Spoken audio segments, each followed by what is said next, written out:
प्रमुख जिल्ला अधिकारीज्यू, मतदाताले डर त्रास बिना स्वतन्त्र रूपमा मतदान गर्न पाउने वातावरण कसरी बनाइएको छ, निर्वाचनमा प्रशासन पूर्ण रूपमा तटस्थ छ भन्ने विश्वास जनतामा कसरी स्थापित गरिँदैछ जिल्ला प्रशासन कार्यालयका प्रमुख जिल्ला अधिकारी ज्यूले, अर्थात् तपाईको यही जिल्ला अन्तर्गत भित्रमा कुनै राजनीतिक दबाव आएमा प्रशासनले त्यसलाई कसरी सामना गर्छन्, त्यसको तयारी के छ? आचार संहिता उल्लङ्घनका उजुरी आए कारबाही प्रक्रिया कति छिटो र पारदर्शी हुन्छ? विगतको कुरा गर्नुभयो तपाईले, विगतका निर्वाचनमा देखिएका कमी कमजोरीबाट यसपालि के सुधार गरिएको छ? प्रदेश क्षेत्रमा देखिने निर्वाचन प्रतिको अविश्वास हटाउन प्रशासनले कस्तो भूमिका खेल्दैछ? फर्जी मतदान र दोहोरो मतदान रोक्न जिल्ला प्रशासन कार्यालयका प्रमुख जिल्ला अधिकारीज्यूले के कस्ता प्रविधि र संयन्त्र प्रयोग गरेको छ? स्थानीय तह, सुरक्षा निकाय र निर्वाचन कार्यालय बीचको समन्वय संयन्त्र कस्तो छ?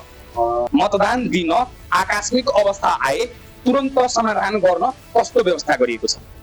सामाजिक सञ्जाल मार्फत फैलिने अफवाह र गलत सूचनालाई नियन्त्रण गर्न जिल्ला प्रमुख अधिकारीज्यूको संयोजकत्वमा के तयारी भएको छ? यो अन्तर्वार्तामा तपाईले बोलेको कुरा व्यवहारमा देखिन्छ कि तपाईको बोलीमा मात्र सीमित हुन्छ?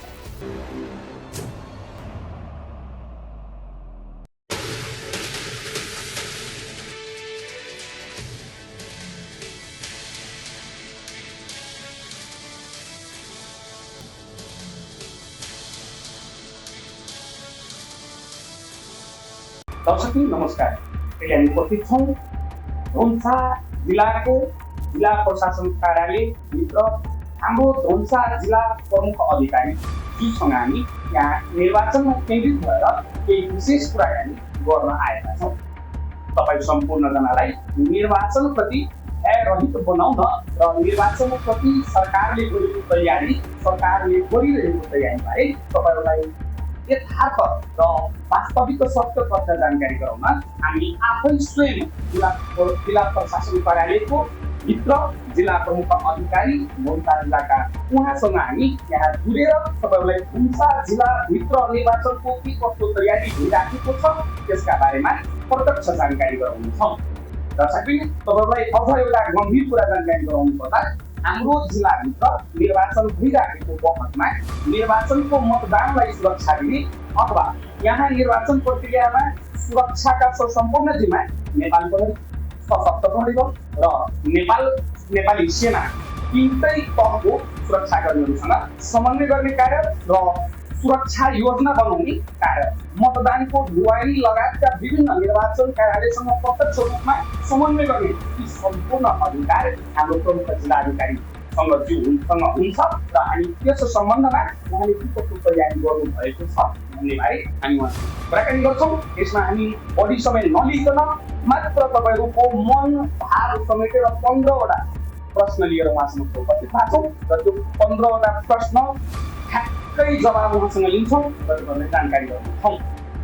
तपाईँलाई गोल्डन नेपाल टेलिभिजनमा स्वागत छ। धन्यवाद। सबै दर्शक भ्युहरुलाई नमस्कार। सबभन्दा पहिला निर्वाचनमा केन्द्रित भएर तपाईँ धनुषा जिल्लाको प्रमुख अधिकारी हुनुहुन्छ। तपाईँ समक्ष तपाईँको दायित्व अन्तर्गत पर्ने 15 प्रश्न तपाईँ समक्ष राख्न चाहन्छु। हस्, धन्यवाद। सबभन्दा पहिलो प्रश्न, यस पालि हाम्रो जिल्लामा निर्वाचन सुरक्षाका मुख्य चुनौतीहरू तपाईँले के देख्नु भएको छ? धनुषा जिल्लामा नेपाल सरकारले निर्वाचन आयोगले तयार गरेको आगामी फागुन 21 गते हुन गइरहेको प्रतिनिधि सभा सदस्य निर्वाचनको सन्दर्भलाई लिएर हामीले विभिन्न खालका सुरक्षा तयारीहरू गरेका छौँ। सबै सुरक्षा निकायहरू, चारवटै सुरक्षा अङ्गहरूलाई जिल्लामा प्रभावकारी परिचालन गर्ने चाहिँ तयारी गरेका छौँ। र तपाईँले सुरुमै तयारी भन्दा पनि चुनौतीको चाहिँ कस्तो छ भन्ने प्रश्न भएको सन्दर्भमा चाहिँ चुनौती निश्चय नै केही पुराना दलहरू लिएर चाहिँ आम मतदाताहरूले चाहिँ गत विगतदेखि निर्वाचनमा सरिक हुँदै आएका राजनीतिक दलहरू, केही नयाँ दलहरू, केही पुराना उम्मेदवार व्यूहरू, केही नयाँ उम्मेदवार व्यूहरू यो अहिलेको चुनावी मैदानमा देखिनु भएको अवस्था पनि छ। र यहाँको अहिले यो धनुषा जिल्लाको र समग्र मधेस प्रदेशकै कुरा गर्ने हो भनेदेखि होलीको लगत्तै होली सँगसँगै र मिथिला परिक्रमा सँगसँगै निर्वाचन पनि भएको कारणले गर्दाखेरि मौन अवधिको पालना लगायतको विषयहरूमा अनि खुला सीमा भूमिका रहेको छ। यो खुला सीमालाई व्यवस्थित गर्ने विषय यी यस्ता हाम्रा निर्वाचनका चाहिँ चुनौतीको रूपमा देखिएका छन् भने केही दल तथा केही समूहहरूले निर्वाचन हामी बहिष्कार गर्छौँ अथवा निर्वाचनको चाहिँ हामी भाग लिनु भन्ने कुराहरू पनि गरेका छन्। ती दलहरूको नाम विवरण तपाईँले प्रत्यक्ष प्राप्त गर्नु भएको छ भने ती दलका ती प्रमुख व्यक्तिहरूको नाम जानकारी गराइदिनुहोस्। अहिले चाहिँ जुन राष्ट्रिय रूपमै उनीहरूले अब हाम्रो धनुषा जिल्लामा त कसैले हामी बहिष्कार गर्छौँ भनेर आएको पनि छैन र हामी त्यस्ता गतिविधि यहाँ हुन पनि दिँदैनौँ र भएको पनि छैन। त्यो निर्वाचन विरोधी कुनै गतिविधिहरू भएको छैन। तर समग्रमा देशभरि नै उनीहरूले चाहिँ हामी अहिले विकल्प भनेको हुनाले त्यसको प्रभाव पनि चाहिँ राष्ट्र रूपमै केही धनुषा जिल्लाका नागरिकहरू विश्वस्त हुन सक्नुहुन्छ किनभने तपाईँले जवाब दिनुभएको छ प्रश्न रूपमा कि कसैले त्यस्तो भनेको छैन र भन्दा पनि तपाईँ त्यस्तो हुन दिनुहुन्न। तपाईँ आफ्नो दायित्व अन्तर्गत पर्ने जिम्मेवारी वहन गर्नुहुन्छ। धनुषा जिल्लामा आगामी फागुन 21 गते हुने जुन तय गरेको प्रतिनिधि सभा सदस्य निर्वाचन छ यो निर्भयका साथ स्वच्छ स्वतन्त्र र निष्पक्ष रूपमा चुनाव हुन्छ। शान्ति सुरक्षाको पूर्ण प्रत्याभूति दिइन्छ र यहाँ चुनाव बहिष्कार गर्छु अथवा हुन दिन्न अथवा यस्तो गर्छु यहाँ धाँधली हुन्छ भन्ने कुरा कुनै गुन्जाइस रहँदैन। यसलाई हामी निश्चित गर्छौँ र स्वच्छ स्वतन्त्र भइरहित वातावरणमा आम मतदाताले आफूले रोजेको उम्मेदवारलाई मतदान गर्ने सुनिश्चितता हुन्छ। अर्को प्रश्न, यो धनुषा जिल्लाभित्रमा अति संवेदनशील र संवेदनशील मतदान केन्द्रको पहिचान कसरी गरिएको छ? हामीले यस धनुषा जिल्लामा अति संवेदनशील र सामान्य गरेर चाहिँ 3 क्याटेगोरीमा मतदान केन्द्रहरूको मतदान स्थलहरूको चाहिँ हामीले निर्धारण गरेका छौँ। यसमा चाहिँ हामीले तपाईँको आधार मान्दाखेरि चाहिँ के का आधारमा मानिएको छ भने कहिलेकाहीँ बस्तीहरूको विकासको आधारमा पनि मानिएको छ। हामीले आधार जस्तै त्यहाँ कस्तो खालको बस्तीहरूको चाहिँ अवस्था छ, विगतमा चुनावमा केही रोकावट भएको थियो कि थिएन, त्यस्ता कुराहरूलाई पनि हामीले आधार मानेका छौँ। भनेदेखि त्यहाँ हाम्रो नजिकको सुरक्षा टोलीबाट अर्थात् सुरक्षाको पहुँचबाट कति टाढा छ त्यो मतदान स्थल, ती कुराहरूलाई पनि हामीले आधार मानेर चाहिँ मतदान स्थलहरूको वर्गीकरण गरेका छौँ र यो मतदान स्थलहरूमा त्यही अनुसारको चाहिँ सुरक्षाकर्मीहरू पनि हामीले परिचालन गर्ने नीति लिएका छौँ। अर्को प्रश्न, ती मतदान केन्द्रमा सुरक्षा निश्चित गर्न कस्ता विशेष रणनीति अपनाइएको छ? जहाँ अति संवेदनशील मतदान स्थल छ त्यो मतदान स्थलमा चाहिँ स्वभावैले अरू सामान्य मतदान स्थलभन्दा बढी सङ्ख्यामा सुरक्षाकर्मीहरू परिचालन हुन्छन् र त्यस्ता मतदान स्थलहरूको नजिकमा नेपाली सेना, सशस्त्र प्रहरी बल र नेपाल प्रहरीको थप मद्दतको टोली पनि त्यहीँ चाहिँ यो चुनाव अवधिभर त्यो स्थलको आसपास वरिपरि रहन्छ र धनुषा जिल्लामा कुनै पनि मतदान स्थलमा अलिकति अशान्ति हुने स्थिति भएमा 10 मिनेटभित्र थप मद्दत पुगेर त्यसलाई स्थितिलाई नियन्त्रणमा लिने सामान्यीकरण गर्ने सम्मको चाहिँ हामीले प्लान बनाएका छौँ र यसले गर्दाखेरि अति संवेदनशील मतदान स्थलहरूमा मतदान केन्द्रहरूमा पनि निर्भयका साथ शान्तिपूर्ण रूपमा चुनाव हुने गरीको सुरक्षा प्रबन्ध मिलाएको। चौथो प्रश्न, सुरक्षाकर्मीको परिचालन गर्दा स्थानीय अवस्था कतिको ध्यानमा राखिएको छ? सुरक्षाकर्मीहरूको परिचालन गर्दा हामीले स्थानीय अवस्थालाई एकदम ध्यानमा राखेका छौँ र जस्तै तपाईँले स्थानीय अवस्था भन्दा अहिले हामीले चाहिँ निर्वाचन प्रहरी भनेर चाहिँ जुन एउटा चुनाव प्रयोजनको लागि 40 दिनको लागि लिएका छौँ, अहिले तालिम पनि भइरहेको छ। उहाँहरूलाई आफ्नो पालिकामा नखटाउने, कम्तीमा पनि स्थानीय तवरमा खटाउँदाखेरि उहाँको नाताको मान्छे पर्ला के होला, शान्ति सुरक्षा व्यवस्था कायम गर्न असद होला भनेर उहाँहरूलाई चाहिँ आफ्नो घर ठेगानाभन्दा बाहिरको पालिकामा चाहिँ खटाउने गरी व्यवस्था गरेका छौँ। भनेदेखि कर्मचारी निर्वाचनमा खट्ने कर्मचारी पनि आफ्नो स्थायी मतदाता भएको ठाउँमा अथवा स्थायी ठेगाना भएको ठाउँमा त्यो कर्मचारीलाई पनि नखटाउने र बाहिर मात्रै खटाउने, यस हिसाबले पनि निष्पक्षता कायम गर्ने गरी हामीले तय गरेका छौँ। अब तपाईँले निष्पक्षताको कुरा गर्दै गर्दा निष्पक्षता र प्रशासनिक तटस्थतामा हामी कुरा गर्नुपर्ने हुन्छ। त्यही भएर पाँचौं प्रश्न, निर्वाचनमा प्रशासन पूर्ण रूपमा तटस्थ छ भन्ने विश्वास जनतामा कसरी स्थापित गरिँदैछ? जिल्ला प्रशासन कार्यालयका प्रमुख जिल्लाधिकारी ज्यूले अर्थात् तपाईँले। हामीले तपाईँलाई चाहिँ आम मतदाता र तपाईँको लोकप्रिय टेलिभिजन मार्फत म सबैलाई भन्न चाहन्छु, हामी जो जति निर्वाचनमा खटेका छौँ, निर्वाचन आयोगको यहाँ प्रादेशिक कार्यालय छ, त्यहाँ निर्वाचन आयोगको आफ्नै अफिस, त्यस पछाडि मुख्य निर्वाचन अधिकृतको रूपमा जिल्ला न्यायाधीश मुख्य निर्वाचन अधिकृतको रूपमा रहनु भएको छ। त्यसै गरी निर्वाचन अधिकृतहरू कानुन समूहका न्याय क्षेत्रमा काम गर्ने उपसचिव स्तरका कर्मचारीहरू निर्वाचन अधिकृत भएर खटिनु भएको छ। यसले गर्दाखेरि चाहिँ निर्वाचनको स्वतन्त्रता स्वच्छतामा चाहिँ बाइसनेस नहोस् भनेर चाहिँ आयोगले र नेपाल सरकारले एउटा नीति अपनाएको छ। त्यसको अलावा हामी जो सुरक्षा जिल्ला सुरक्षा समिति, जिल्ला निर्वाचन सुरक्षा कमान्ड पोस्ट लगायतको चाहिँ हामी जो कर्मचारीहरू रहेका छौँ, हामी कुनै दलप्रति, कुनै समूहप्रति अथवा कुनै उम्मेदवारप्रति कसैको हाम्रो चाहिँ भावना अथवा कसैको त्यो उहाँहरूका गतिविधिप्रति हाम्रो चाहिँ समर्थन अथवा विरोध अथवा यस्तो भन्ने केही पनि हुँदैन। यही क्रममा अर्को प्रश्न, यदि तपाईँको यही जिल्ला अन्तर्गत भित्रमा कुनै राजनीतिक दबाब आएमा प्रशासनले त्यसलाई कसरी सामना गर्छन्, त्यसको तयारी के छ? प्रशासनले कुनै पनि राजनीतिक दबाब सुन्नेवाला छैन। प्रशासन निष्पक्ष भएर जनताको अभिमत निर्वाचन मार्फत उम्मेदवारहरूलाई प्रकट गर्ने विषयमा तटस्थ छ, प्रतिबद्ध छ। यहाँ कुनै किसिमका, अब तपाईँले एक खालको मात्रै भन्नुभयो दबाब, तर जेसुकै किसिमका दबाब अन्तर्गतमा हुने छैन। कुनै पनि दबाब र कुनै पनि प्रभावले प्रशासन र निर्वाचन त्यसबाट चाहिँ निष्पक्षतामा आँच आउने गतिविधिमा संलग्न हुँदैन। चुनावको विश्वसनीयता र निष्पक्षता अक्षुण्ण राख्ने काम प्रशासनले गर्छ। सातौं प्रश्न, आचार संहिता उल्लङ्घनका उजुरी आए कारबाही प्रक्रिया कति छिटो र पारदर्शी हुन्छ?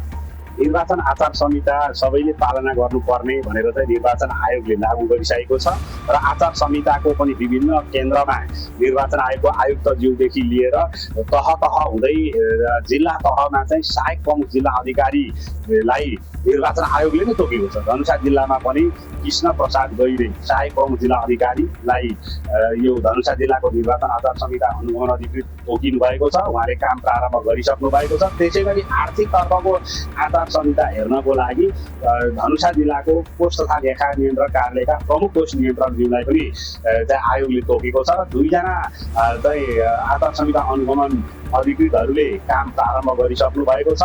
उहाँहरूले आचार संहिता उल्लङ्घन हुने विषय घटनाहरूलाई अनुगमन गरेर डिजिटल माध्यमहरूको पनि मोनिटरिङ गरेर त्यसलाई चाहिँ नियन्त्रण गर्ने प्रयास गर्नुभएको छ। हाम्रो जिल्ला प्रहरी कार्यालय र चाहिँ मधेस प्रहरी प्रमुखको कार्यालयमा समेत यो सामाजिक सञ्जाल मोनिटरिङ गर्ने युनिट स्थापना भएर सामाजिक सञ्जाल अथवा कतिपय अवस्थामा चाहिँ मिडियाहरूमा पनि आएका चाहिँ समाचारहरूको सन्दर्भमा चाहिँ त्यहाँ त्यसको चाहिँ हेर्ने र त्यो आचार संहिता उल्लङ्घन छ छैन भनेर चाहिँ त्यसलाई चाहिँ जाँच गर्ने गरी युनिटहरू समेत स्थापना भएका। कस्तो कस्तो कुरा गरेमा आचार संहिता उल्लङ्घन गरिएको बुझिन्छ भन्ने कुरा सामान्य रूपमा जानकारी गराइदिनु।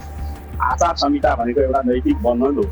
निर्वाचन आयोगले यो काम चाहिँ तपाईँले चुनावलाई शान्तिपूर्वक रूपमा निष्पक्ष भएर वातावरणमा गर्नका लागि यो गर्न हुन्न भनेर क्लियर गरिदिएको छ। त्यहाँ राजनीतिक दलले पालना गर्नुपर्ने आचार संहिताका विषयहरू छन्।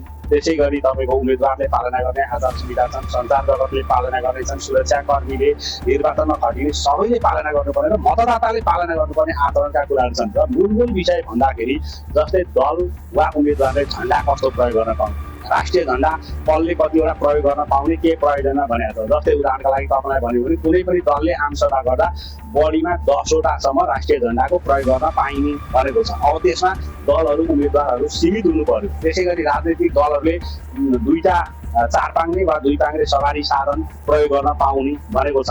त्यसमा उहाँहरू प्रतिबद्ध हुनु पर्यो। त्यसै गरी भारतीय नम्बर प्लेटका अर्थात् विदेशी नम्बर प्लेटका सवारी साधन निर्वाचन प्रचार प्रसारमा प्रयोग गर्न पाइँदैन भनेको छ। त्यसलाई चाहिँ पालना गर्नु पर्यो। त्यसै गरी स्थानीय पालिका अर्थात् जनप्रतिनिधि जो सार्वजनिक पद धारण गरेको मान्छे छ, गाउँपालिका नगरपालिकाका मेयर उपमेयर सदस्य अन्य कर्मचारी लगायत जो व्यक्तिहरू छन्, कुनै पनि दलको प्रचार प्रसारमा हिँड्दाखेरि सरकारी साधन स्रोतको प्रयोग गर्न नपाइने भनेर चाहिँ भनिएको छ। विशेष गरी यो चाहिँ स्थानीय प्रदेश सभा र स्थानीय सरकारमा आबद्ध जनप्रतिनिधिहरूलाई चाहिँ बढी मात्रामा हुन्छ र सरकारी कर्मचारीहरूले त स्वाभाविकले चाहिँ त्यसमा गरेन, विभागीय कारबाही हुने व्यवस्था पनि गरेको छ। त्यसैले अहिलेको चुनावलाई तपाईँले आचार संहिताका हिसाबले भन्दा उम्मेदवारले एक अर्काबीच गाली गलोज गर्न नपाइने, तोकिएका चिन्ह सङ्केत झन्डाहरू प्रयोग गर्ने, ब्यानर पम्पलेटहरू चाहिँ तोकेको झन्डा अन्यत्र गर्न नपाइने, सवारी साधनमा स्टिकरहरू टाँस्न नपाइने, टोपी झन्डा टोपी ज्याकेट टी सर्टहरू त्यसको चाहिँ दलको चिन्ह र उम्मेदवारको नाम फोटो छापेर गर्न नपाइने लगायतका विषयहरू अहिलेको आचार संहितामा उल्लेख गरिएका छन्।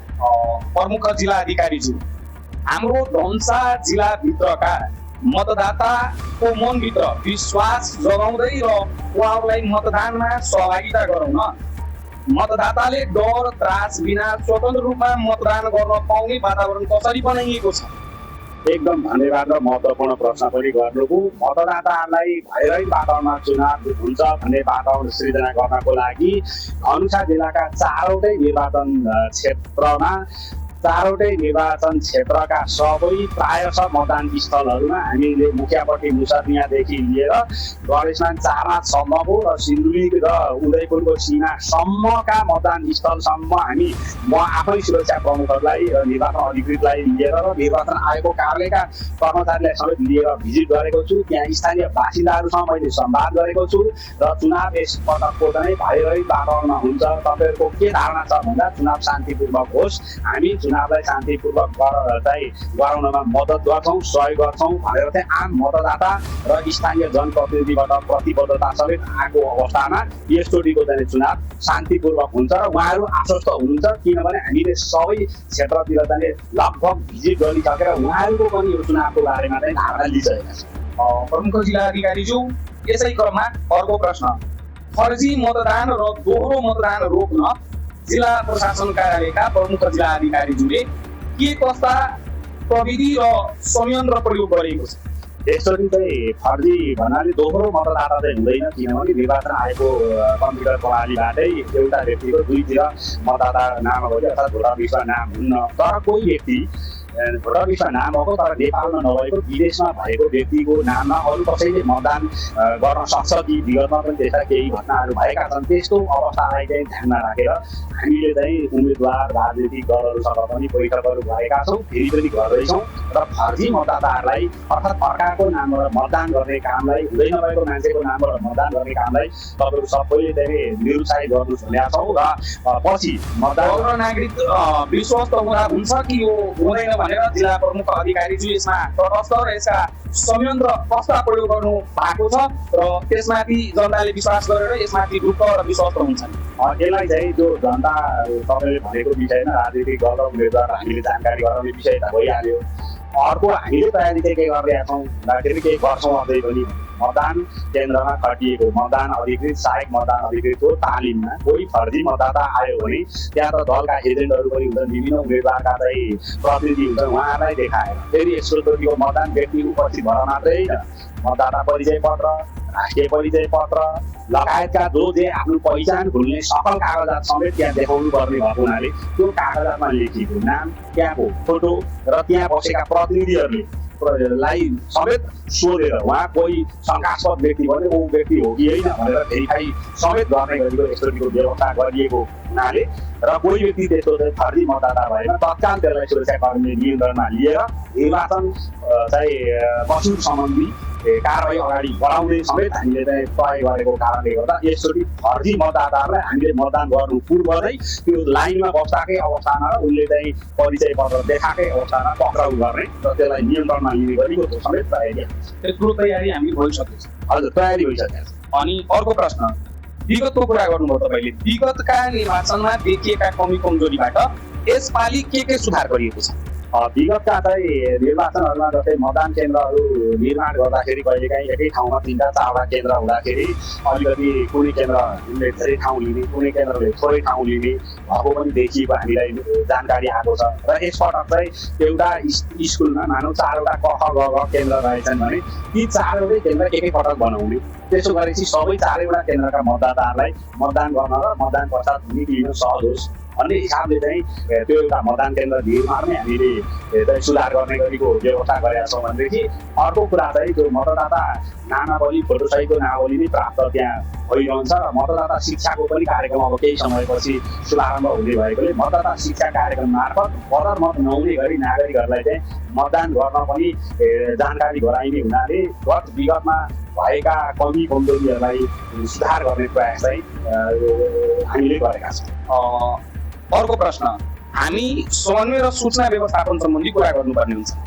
अर्को प्रश्न, स्थानीय तह, सुरक्षा निकाय र निर्वाचन कार्यालय बीचको समन्वय संयन्त्र कस्तो छ?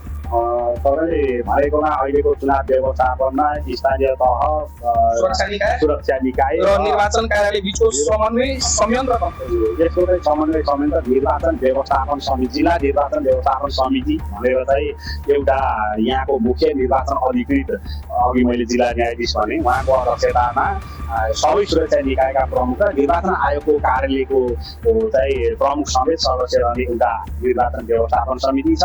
अर्को मेरै अध्यक्षतामा जिल्ला निर्वाचन कमान्ड पोस्ट भनेर अर्को सुरक्षा प्रमुखहरू रहेको र निर्वाचन कार्यालयको प्रमुख रहेको अर्को एउटा संयन्त्र रहेको छ। अर्को संयन्त्र भनेको चाहिँ तपाईँको जिल्ला निर्वाचन सुरक्षा समिति भनेर फेरि सबै सुरक्षा प्रमुखहरू रहेको एउटा समिति रहेको छ। यो समिति चाहिँ प्रदेश स्तरमा समेत मध्य प्रदेशको चाहिँ प्रमुख सचिवको संयोजकत्वमा एउटा समिति रहेको छ। त्यहाँ सदस्यको रूपमा म आफै पनि रहेको छु। यो मध्य प्रदेशको चाहिँ राजधानी भएको धनुषा जिल्ला भएको कारणले गर्दा र अनि यति यो संयन्त्रहरूमा रहेका पदाधिकारीहरूले निर्वाचनमा चाहिँ निर्वाचन अगाडिको, निर्वाचनको दिनको र निर्वाचन पश्चातको रणनीतिहरू तय गरेर आपसी समन्वयमा मतगणना र परिणाम प्रकाशन पछि विजयी जुलुससम्मको प्लानिङ पनि हामीले कोअर्डिनेसन रूपमा गरेको। अर्को प्रश्न, मतदान दिन आकस्मिक अवस्था आए तुरन्त समाधान गर्न कस्तो व्यवस्था गरिएको छ? मतदानको दिन चाहिँ कुनै प्रकारले सुरक्षाको कारणले अथवा पानी कुनै मौसमी कारणले केही अप्ठ्यारो असहज परेको अवस्थामा हामीले ती दुईटै प्रकारले हेरेका छौँ। जस्तै सुरक्षाको कारणले हुने भएमा अघि नै हामीले संवेदनशीलताका आधारमा मतदान केन्द्र वर्गीकरण गरेर त्यही अनुसार सुरक्षाकर्मी हटाउने गरिकन हाम्रो तयारी छ।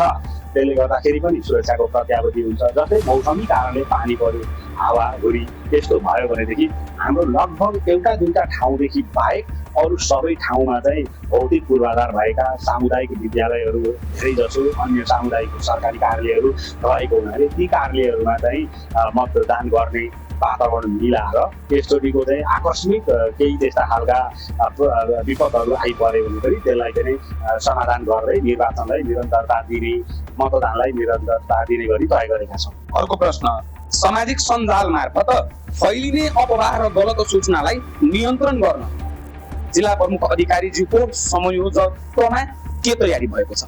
सामाजिक सञ्जाल विशेष गरी फेसबुक, टिकटक लगायतका माध्यमहरूको चाहिँ प्रयोगबाट उम्मेदवारको पक्ष वा विपक्षमा अथवा तपाईँ कसलाई मत दिन चाहनुहुन्छ अथवा कसलाई दिन चाहनुहुन्न या म यसलाई दिन्छु अथवा यसलाई दिन हुन्छ हुन्न भन्ने विषयको निगरानी गर्नको लागि हाम्रो मध्य प्रदेश प्रहरी प्रमुखज्यू डिआइजी साहबको कार्यालयमा एउटा युनिटै हामीले चाहिँ स्थापना गरेका छौँ। सामाजिक सञ्जाल चाहिँ अनुगमन तथा नियमन युनिट भनेर चाहिँ त्यहाँ स्थापना भइसकेको छ। त्यसै गरी जिल्ला प्रहरी कार्यालयमा पनि यस्ता खालका सामाजिक अफवाह फैलाउनेहरूको सन्दर्भमा चाहिँ एउटा निगरानी गर्ने युनिट स्थापना छ। त्यसै गरी हाम्रो सहायक प्रमुख जिल्ला अधिकारीको संयोजकत्वको चाहिँ उहाँलाई जुन आचार संहिता अनुगमन अधिकृत भनिएको छ, उहाँले पनि हाम्रो जिल्ला प्रशासन कार्यालयको फेसबुक पेज मार्फत त्यहाँ त्यस्ता सूचनाहरूलाई चाहिँ लिएर काम सुरु गरिसक्नु भएको अवस्था रहेको छ। भनेदेखि केन्द्रमा नेपाली सेनाले चाहिँ एआईको प्रयोग गरेर यो सामाजिक सञ्जालमा भइरहेका घटनाहरूमा मोनिटरिङ गर्ने भनेर चाहिँ एउटा संयन्त्र नेपाली सेनाले बनाएको छ। नेपाल प्रहरी र सशस्त्र प्रहरी बलमा पनि त्यो एआईको माध्यम मार्फत चाहिँ नियन्त्रण गर्ने प्रयास रहेको छ। हिजो मात्रै निर्वाचन आयोग र चाहिँ टिकटक बिचमा यस्ता खालका सामाजिक सञ्जाल टिकटकको प्रयोग गरेर निर्वाचनका चाहिँ अफवाह फैलाउने, निर्वाचनलाई चाहिँ उत्तेजित, भ्रामक र तथ्यहीन सूचना प्रसारण गरेको विषयलाई नियन्त्रण गर्ने बारेमा चाहिँ सहमति पनि भइसकेको अवस्था छ। अर्को प्रश्न, मध्य प्रदेश क्षेत्रमा देखिने निर्वाचन प्रतिको अविश्वास हटाउन प्रशासनले कस्तो भूमिका खेल्दैछ? अब हिजो विगतका दिनमा चाहिँ बुथ क्याप्चरिङ अर्थात् व्यक्तिहरूलाई चाहिँ विभिन्न प्रलोभनमा पारेर मतदान गर्न लगाउने अर्थात् मतदाताहरूलाई चाहिँ स्वतन्त्र मतदान हुन नदिने भन्ने खालका चाहिँ ती कतिपय पुष्टि कतिपय अपुष्ट खालका चाहिँ समाचारहरू पनि भएका देखिएका छन्। यसपटक हामीले मतदाताहरूलाई आफै पनि धेरै ठाउँमा चाहिँ पुगेर निर्भय साथ तपाईँले आफूलाई इच्छा परेको उम्मेदवारलाई गोप्य मतदानद्वारा तपाईँले हालेको मत कसैले पनि देख्दैन। त्यहाँ न कसैले मोबाइल हामी मतदान स्थलमा लान पनि दिँदैनौँ। त्यो बन्देज गरिएको छ। बन्देज मतदान गर्ने स्थलमा लाइनमा बसिसकेपछि उहाँले लाइनमा पनि लिएर जान मिल्दैन। उहाँले चाहिँ लाइनमा बसुन्जेल त पछाडि आफूभन्दा पछाडिको मान्छेलाई दिएर तपाईँको सीमा क्षेत्र मतदान स्थलभित्र मतदान गर्ने ठाउँमा गोप्य कक्षमा मोबाइल बोकेर जान पाइँदैन, कुनै फोटो खिच्न पाइँदैन। आम सञ्चारका माध्यमदेखि लिएर अरूले पनि ड्रोनको प्रयोग गर्न पाइँदैन। हामी ड्रोनको प्रयोग पनि गर्न दिन्नौँ र मतदानलाई गोप्य मतदानद्वारा मतदाताले चाहिँ निर्भय साथ मतदान गर्ने वातावरण बन्छ। यसले गर्दाखेरि मतदाताको मतको गोपनीयता भङ्ग हुन सक्छ। प्रमुख जिल्ला अधिकारीज्यू, अन्तिम प्रश्न, युवाहरूलाई मतदान प्रक्रियामा आकर्षित गर्न प्रशासनको मुख्य सन्देश के छ?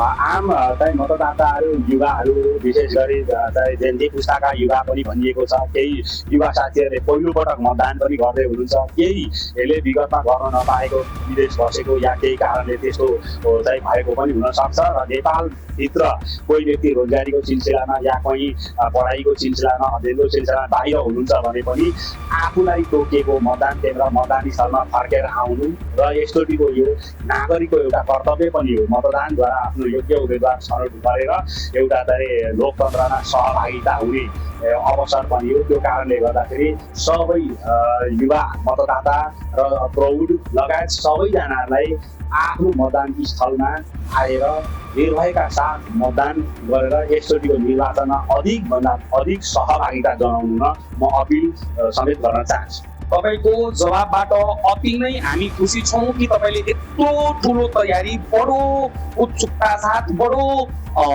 जुन कुनै पनि किसिमको शान्ति सुरक्षामा कलर नपर्ने गरीको जुन तयारी गर्नु भएको छ त्यसबाट हामी अत्यन्तै सन्तुष्ट छौँ र जनता पनि सन्तुष्ट हुनेछ तपाईँको यो अन्तर्वार्ताबाट। तर यो अन्तर्वार्तामा तपाईँले बोलेको कुरा व्यवहारमा देखिन्छ कि तपाईँको बोलीमा मात्र सीमित हुन्छ? यो निर्वाचन भन्ने विषय बहुआयामिक विषय पनि हो। यसमा मलाई तपाईँहरूकै टेलिभिजन तथा सञ्चार माध्यमहरूको पनि सहयोग चाहिन्छ, नागरिक समाजको सहयोग चाहिन्छ, राजनीतिक दलको सहयोग चाहिन्छ, उम्मेदवारको सहयोग चाहिन्छ। आम मतदाता लगायत हामी सबैले यो निर्वाचनलाई स्वच्छ, स्वतन्त्र र निष्पक्ष निर्वाचन बनाउनमा प्रण गरौँ। प्रशासन यसमा सबैको साथमा साथ मिलाएर स्वच्छ, स्वतन्त्र, निष्पक्ष र शान्तिपूर्ण निर्वाचन गराउनमा तदारुकता साथ लागेको छ र यसमा कसैलाई पनि शङ्का नगर्न अनुरोध गर्छु र भोलिका दिनमा व्यवहारमा हामी धनुषा जिल्लालाई नेपालकै नमुना मतदान भएको जिल्लाको रूपमा लानलाई सकौँ भन्ने पनि म अनुरोध गर्न चाहन्छु। तपाईँले दिनुभएको समयको लागि फेरि पनि धेरै धेरै धन्यवाद। र तपाईँले जुन विश्वासको साथ तपाईँले यो जनतालाई विश्वस्त पार्नु भएको छ, हामी ढुक्क हुन्छौँ कि तपाईँले बोलेको कुरा बमोजिम नै हाम्रो धनुषा जिल्लाभित्र निर्वाचन हुनेछ। हस्, धन्यवाद। हस्, नमस्कार। यो पालिको विशेष निर्वाचनमा हाम्रो सरकार कतिको तटस्थ छन्, हाम्रो सरकार निर्वाचन गराउनका लागि कतिको तत्पर छन्, कतिको सङ्घर्ष गरिराखेका छन् र तयारी गरिराखेका छन् भन्ने कुराहरूमा हामी केन्द्रित भएर यहाँ धनुषा जिल्ला प्रशासनका जिल्ला प्रमुख अधिकारी जुन उहाँकै पदभित्र, उहाँकै जिम्मेवारीभित्र, दायित्वभित्र हाम्रो चुनाव 77 वटै जिल्लामा केही पदभित्र मतदानको सुरक्षा, निर्वाचनको सुरक्षा योजना, 3 तहको त्यो नेपाल प्रहरी, सशस्त्र प्रहरी बल र नेपाली सेनासँग समन्वय गरेर कसरी योजनाहरू बनाउने, सामाजिक गतिविधिहरूलाई कसरी नियन्त्रण गर्न सकिने, त्यसमा कस्तो तयारी भएको छ। तपाईँले प्रश्नको जवाब र उहाँको तयारी दुईटै हाम्रो टेलिभिजन मार्फत प्रत्यक्ष रूपमा सुन्नु भएको छ। कहीँ कतै कसैलाई भयभीत हुन जरुरी छैन। हाम्रो प्रशासनले, हाम्रो जिल्ला प्रशासन कार्यालयका प्रमुख अधिकारीज्यूले 3 तहकै सुरक्षाकर्मीसँग समन्वय गरेर यस यस्ता तयारी गरेका छन् हामी ढुक्क गरेर निर्वाचन गर्न सक्छौँ। यी यावत प्रश्नहरूलाई लिएर हामी उहाँसँग कुराकानी गर्यौँ र तपाईँहरूलाई जानकारी गरायौँ कि हाम्रो जिल्लामा निर्वाचनको तयारी कस्तो छ। तपाईँहरूले दायाँ बायाँ अरोस परोसको कुरा त सुन्नु भएको होला, योपालि यो हुँदैन, योपालि त्यो हुँदैन, तर सरकार कतिको प्रतिबद्ध छ र सरकारको निर्देशनमा 77 वटै जिल्ला प्रशासन कार्यालयका प्रमुख जिल्लाधिकारी पनि कतिको प्रतिबद्ध छ। उहाँहरूले योपालिको तयारी विशेष गरी ध्यान दिनु भएको छ, किनभने योपालिको चुनाव भनेको विधिवत रूपमा नीति तोकिएको समयमा आएको चुनाव होइन। यो एउटा विशेष निर्वाचन हो जुन चाहिँ 72 जना 76 जना कि 78 जना को बलिदान पश्चात हाम्रो निर्वाचन हुन गइरहेको छ। फागुन 21 गते यत्रो ठुलो चुनौती, भोलि लगतै निर्वाचन छ, तर तपाईँ स्पष्ट रूपमा जवाब सुन्नु भएको छ। कहीँ कतै कुनै पनि सम्झौता गरिने छैन। योपालिको निर्वाचन विश्वस्त रूपमा आम नागरिकलाई आउन उहाँले आग्रह गर्नुभएको छ र निर्वाचनमा सहभागिता जनाउन आग्रह गर्नुभएको छ। उहाँको सुरक्षाको लागि उहाँ अहोरात्र अहोदिन के कस्ता समन्वय गर्नुपर्छ, के कस्ता कार्यक्रम गर्नुपर्छ गरेर यस्ता तयारी गरेका हुन् भनेर हामीले जानकारी गरायौँ। हाम्रो जिम्मेवारी अन्तर्गत पर्ने कुरा यही हो। त्यही भएर अब हामी पुनः कुनै अर्को विषय लिएर हामी तपाईँहरूलाई जानकारी गराउनेछौँ, अर्को जिल्लाको कुरा जानकारी गराउनेछौँ। अहिलेलाई गोल्डन नेपाल टेलिभिजनबाट म बिदा चाहन्छु। नमस्कार।